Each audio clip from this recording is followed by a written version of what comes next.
Quand on est étudiant, écouter la détresse d'un autre étudiant, ce n'est pas un bénévolat anodin.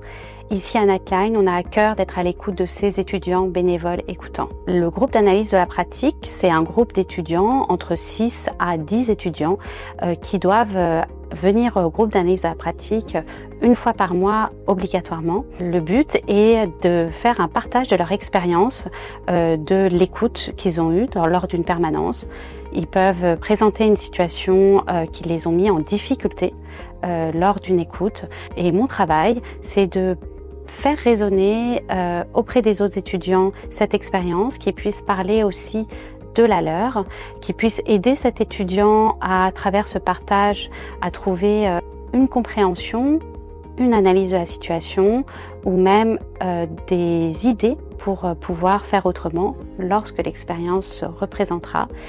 C'est aussi un lieu où je peux apporter des outils cliniques, d'éclairage, d'information sur certaines situations ou leur donner aussi des idées pour mieux faire face à prendre en charge des situations difficiles lors des permanences. La manière dont on soutient les jeunes lors des groupes d'analyse de la pratique, c'est déjà offrir à notre tour une écoute, un non-jugement, de la bienveillance, de dire que ce qu'ils ressentent est tout à fait normal et les aider à pouvoir le comprendre.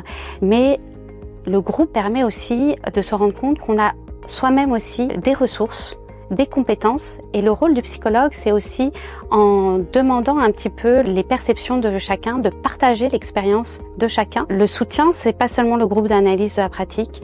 On peut se rendre compte qu'un étudiant a été particulièrement impacté par une situation, ou même le groupe d'analyse de la pratique peut-être ne sera pas suffisant pour le soutenir, et il m'est déjà arrivé et on recommande de toute façon d'aller voir l'étudiant après le groupe d'analyse de la pratique pour lui demander comment il va, voir s'il a des choses qui ont été mises en place pour l'aider.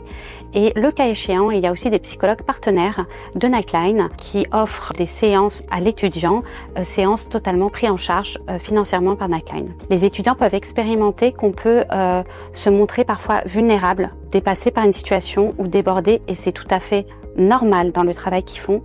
Et ils peuvent se rendre compte de ça quand ils réalisent que les autres étudiants dans le groupe ont vécu cette même expérience.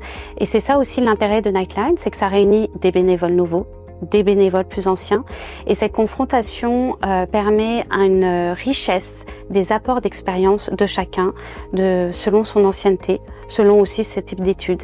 Et grâce à cette diversité, et toujours dans cette bienveillance qui est vraiment la culture aussi de Nightline, en dehors des groupes d'analyse de la pratique, permet à l'étudiant de se rendre compte qu'il n'est jamais lui-même isolé avec la santé mentale, et qu'une personne qui aide et qui soutient la santé mentale des autres a besoin, elle aussi, d'être soutenue, d'être aidée. Soutenir Nightline, c'est aussi garantir que nos bénévoles soient soutenus et écoutés. C'est aussi faire le choix d'un modèle pour les étudiants, par les étudiants, avec l'accompagnement des professionnels de la santé mentale.